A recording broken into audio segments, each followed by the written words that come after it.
This is last part of the story. The Winepress. She started with insinuations, simple, artless ones that Pierre hardly even recognized. Then she tried blunt accusation in the privacy of their bedroom. When he denied that, she resorted to violent, humiliating denouncements in the kitchens, the winery, the plantations. The angel that Pierre had married in Madagascar had become a termagant, blinded by jealousy. Nothing he did or said could help. Often, she would refuse to speak for a week or more, and when at last she spoke it would only be to scream yet more abuse or swear again her intention to leave him. By the third vine harvest it was obvious to everyone that they loathed each other. One Friday evening, Pierre was down in the winery, working on a new electric wine press. He was alone. The grape pickers had left. Suddenly the door opened and Fanny entered, excessively made up. She walked straight up to Pierre, flung her arms around his neck, and pressed herself against him. Even above the fumes from the pressed grapes he could smell that she had been drinking. "Darling," she sighed, "what shall we do?" He badly wanted her, but all the past insults and humiliating scenes welled up inside him. He pushed her away. "But, darling, I'm going to have a baby. Don't be absurd. Go to bed. You're drunk. And take that paint off. It makes you look like a tart." Fanny's face blackened, and she threw herself at him with new accusations. He had never cared for her. He cared only about sex. He was obsessed with it.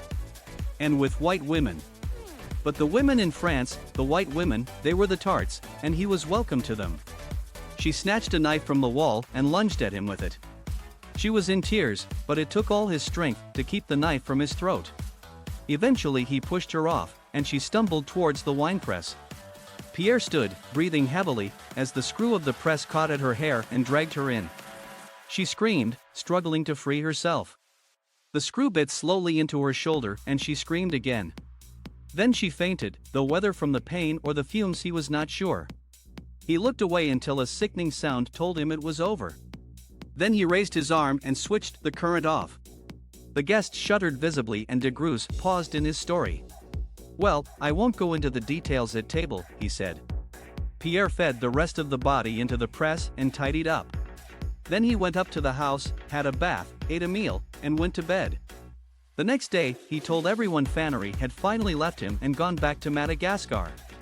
No one was surprised. He paused again. His guests sat motionless, their eyes turned towards him. Of course, he continued, 65 was a bad year for Red Bordeaux. Except for Pierre's.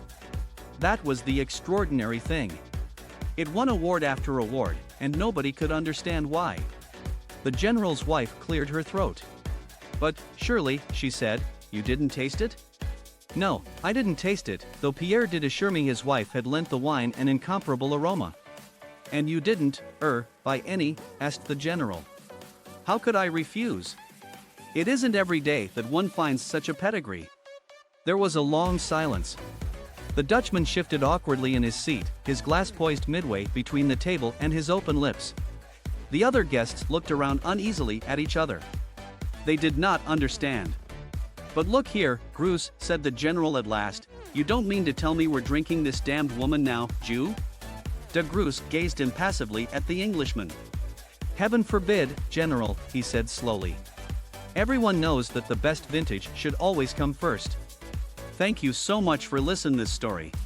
Please subscribe my YouTube channel and share this video for upload more amazing story for you.